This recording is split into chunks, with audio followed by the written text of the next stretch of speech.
Olá amigos, estamos de volta iniciando o segundo bloco do programa Escola Bem Bolada, projeto da Escola Adventor de Vinho de Almeida. Estamos com alguns convidados conversando sobre violência, racismo e manifestações. E vamos direto ao debate.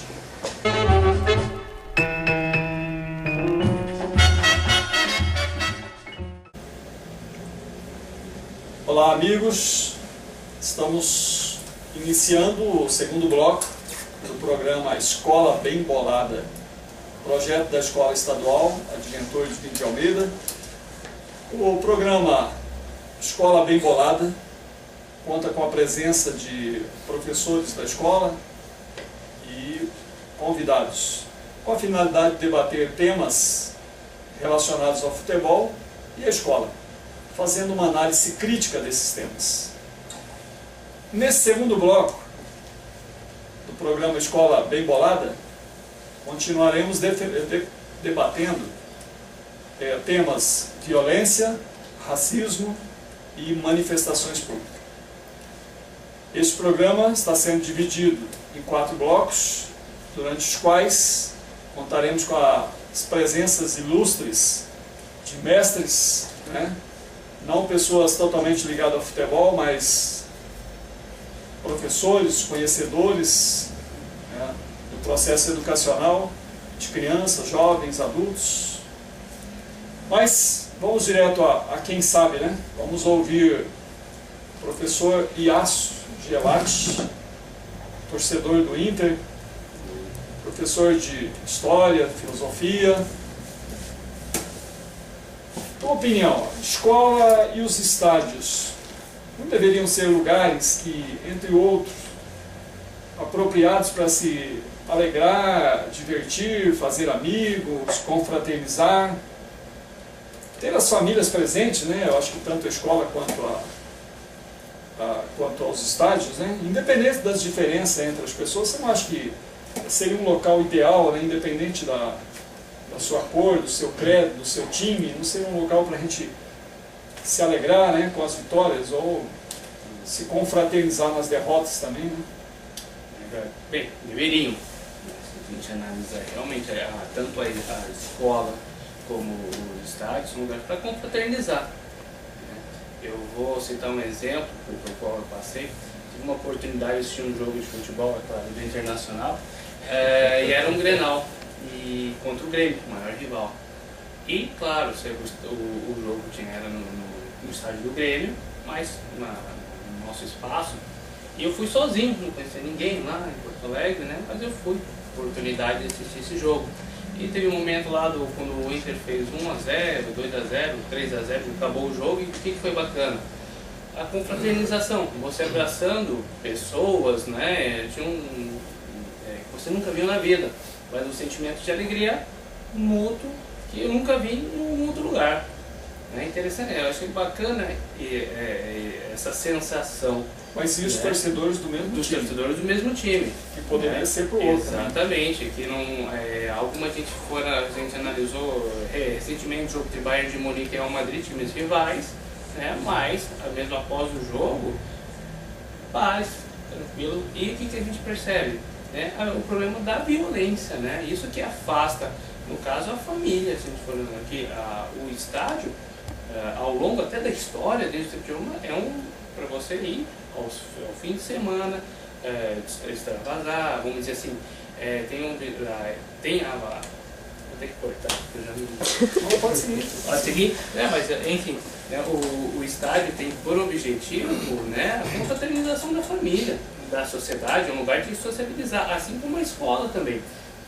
A escola tem um papel educacional, mas o aluno ali vai se sociabilizar, vai conhecer outras pessoas, diferentes etnias, religião, e também é um espaço para a família interagir. E tem que tomar cuidado também, porque a escola, se ela é violenta, ela vai afastar também a família. Tem que ser um problema semelhante. E outra questão interessante, o aluno que é violento dentro da escola, ele é violento fora da escola, vai ser muito mais violento no estádio também. E tem que tomar cuidado também, porque qual que é o papel da escola, vamos dizer, do professor, para evitar isso aí. Com certeza o nosso papel não pode ser o mesmo de um policial militar dentro do estádio. A gente não pode andar com arma dar tiro de borracha nos alunos e não fazer bagunça, né? Então, tentar entender, porque ambos, mesmo a escola e o estádio, longe, vamos dizer, mas estão muito mais próximos do que a gente imagina. Porque o público é o mesmo. Você acha que o professor pode ajudar nessa... O professor que é torcedor também, né? Que é pai de família, mãe, pode contribuir em sala para discutir esses assuntos, né? Mostrar... quando você estudava, né? Você deve ter jogado futebol, você tinha os amigos, e eu acredito que nem todos os amigos torciam para o Internacional. É isso ou não tem? É verdade. Ou todos torciam? Não. Porque... Mas você não traz algumas amizades ainda daquela época? Sim. É interessante essa pergunta, Nivaldo, porque eu lembro que nos famosos interclasses, né, eu tive uma oportunidade bem interessante e olha que bacana, a família estava presente, pais, tios, né, e você jogava e a quadra lotada, né, e o que se percebia? Essa harmonia. E ninguém queria bater no juiz. Exatamente, não existia esse problema, naquela época. Mas ainda hoje, por exemplo, o que a gente percebe? Tem a rivalidade? Tem. Você tira sarro, mas dentro do respeito. Né? Você entende o conceito da brincadeira. Né? E o que é bacana, eu acho, como professor e formador de opinião, é essa responsabilidade que tem que passar para os alunos. Né? Os alunos têm que entender que a frustração, vamos dizer, que de alguma componente da família, de algum outro ambiente social, não pode se carregar por causa de um time diferente ou uma opinião diferente. Né? Eu acho o papel do professor bem decisivo. Maravilha, fantástico. Isso aí é uma aula de orientação, né, de conhecimento, isso é fantástico, muito bom.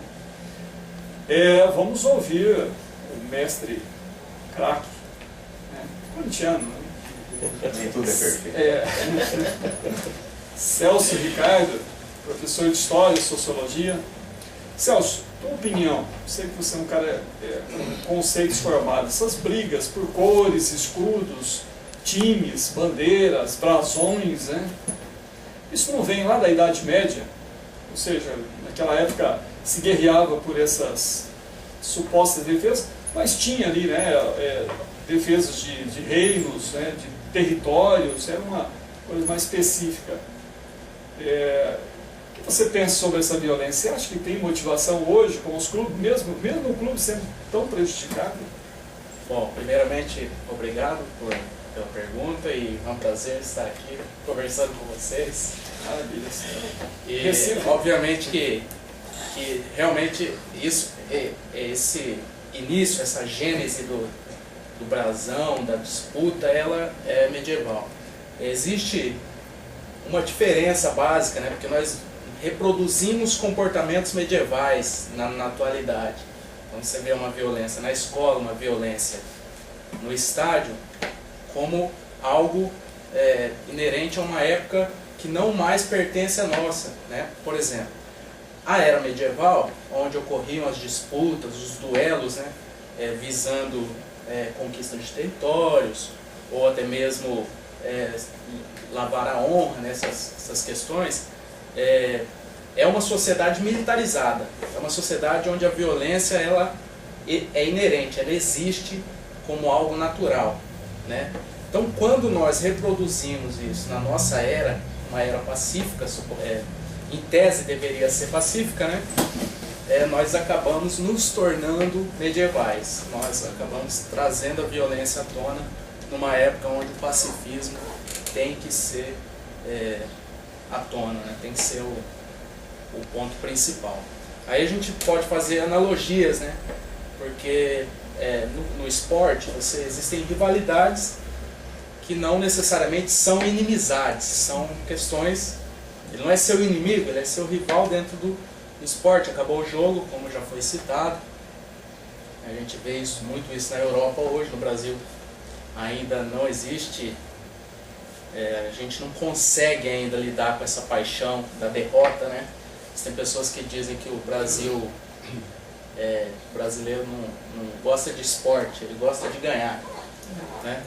E isso acaba se traduzindo em vários segmentos sociais, inclusive na escola, né? Quando você trata uma escola vizinha como inimiga, ou por uma briga de alunos, né? É uma coisa que é incoerente, que nós vivemos na mesma cidade, muitas vezes os pais são amigos, familiares, estudam numa outra escola, e existe esse comportamento que existe no estádio, existe na escola, existe em vários segmentos da sociedade. Então eu acho que, desse ponto de vista, sim,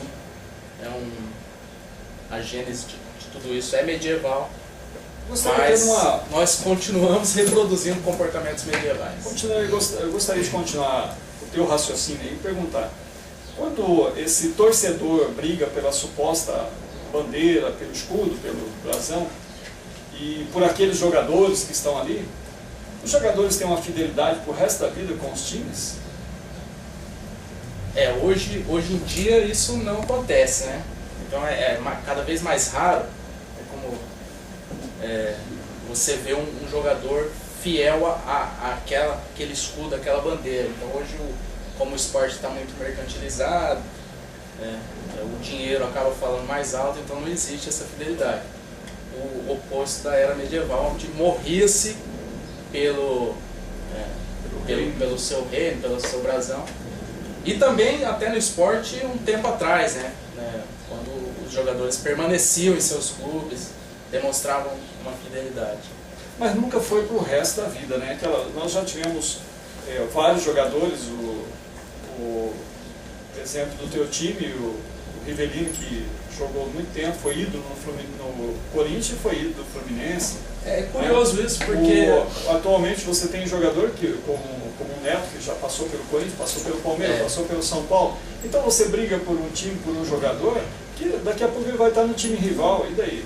Eu vejo que, né, primeiro que não é estar no outro time é uma demonstração de profissionalismo, né? O sujeito, ele é um atleta profissional, sim, e ele precisa sustentar a família dele, assim como nós recebemos nosso salário para justamente sustentar a nossa família, a mesma coisa. Então essa fidelização, ela até se torna impossível, dado esse contexto em que nós vivemos, né? Mas você citou a história do Rivellino, que é curioso que o Rivellino foi um grande jogador do Corinthians e acabou saindo do Corinthians por conta da paixão e da violência da torcida. Ou seja, o não saber lidar com a derrota, né, que gera um pouco esse desconforto, gera um desconforto com a torcida. E o Corinthians, infelizmente, tem essa tradição de maltratar os seus ídolos, né? A gente tem que saber lidar melhor com a derrota, né? A gente tem que saber perder também. Inclusive, nós estamos num contexto de Copa do Mundo, né? Não é o fim do mundo, é o esporte, paz no esporte. Uma complementação, e tem o caso do Fluminense agora do Fred, sim, que lançou uma carta aberta interessantíssima na questão da violência, né? E também botar até para esse terreno de saída, né? E outra questão interessante é que o futebol hoje, ele já é considerado o maior fenômeno social do século XX e século XXI.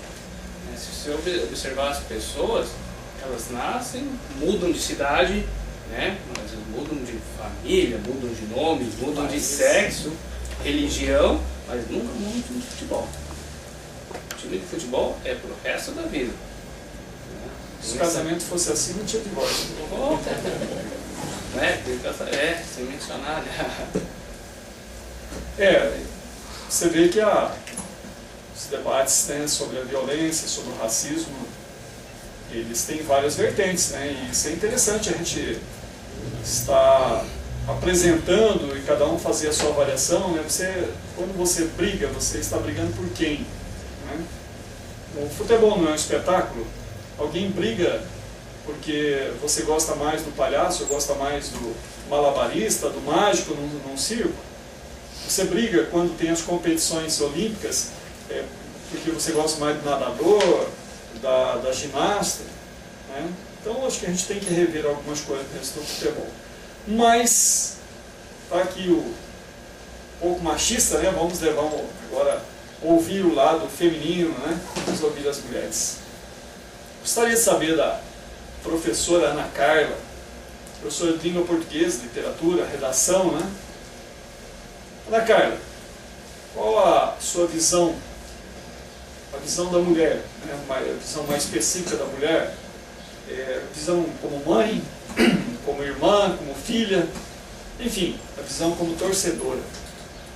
Em relação ao racismo, a violência, qual a interpretação dessas atitudes como professor de língua portuguesa? Por que você acha que se dá isso tão constantemente no futebol? E isso, na visão da mulher, afasta as famílias, a mãe de repente não quer que o filho vá ao estádio? Com certeza.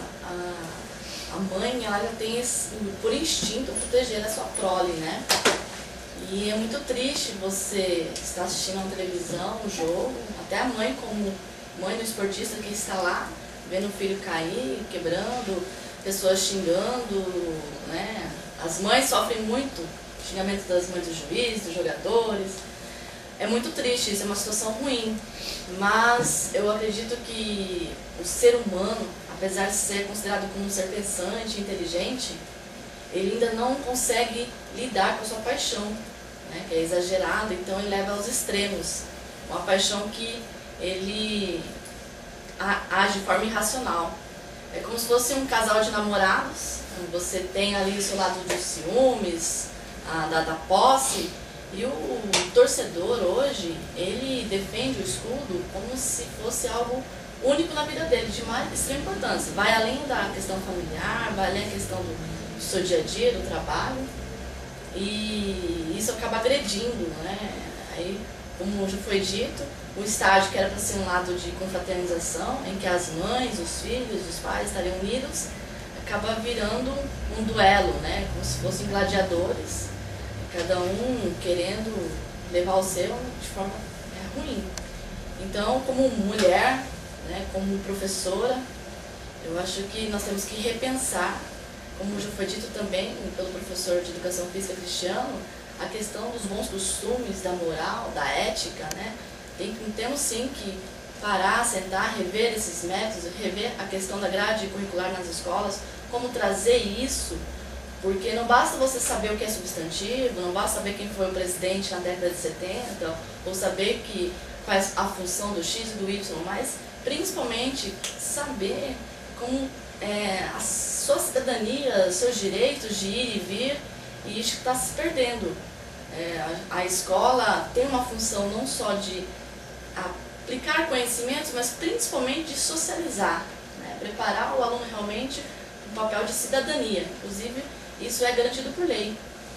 Então, acho que, inclusive, dia 15 agora, próximo, vai ter um projeto de deputados, está revendo essa questão das manifestações que estão sendo. Nossa, nós tivemos caras pintadas, fizemos impeachment, então, diretas, e conseguimos coisas com manifestações. Isso é válido. Sem mas, tanto quebra-quebra. Mas sem violência, porque é como eu sempre digo aos meus alunos, a brincadeira, ela é saudável quando os dois estão aceitando. A partir do momento que para um é bom, para outro não, já não é mais brincadeira. Sim. Aí já passa a ser uma coisa ruim. Então, vamos manifestar sim, independente se é Copa, eu acho que é o momento. Realmente estamos no momento de Copa do Mundo. Temos que aproveitar esse gancho para fazer proclamações de direitos, questões políticas, educacionais, saúde, mas vamos mostrar que somos pacíficos, que queremos algo para o bem, porque como você vai proclamar por seus direitos se você acaba infringindo eles com agressões, causando mortes, causando sequelas reparáveis, danos públicos, né? Então, como mulher, eu vejo que hoje as mães, se elas pudessem trancar seus filhos dentro de casa e não deixar, não permitir eles usar, elas fariam isso.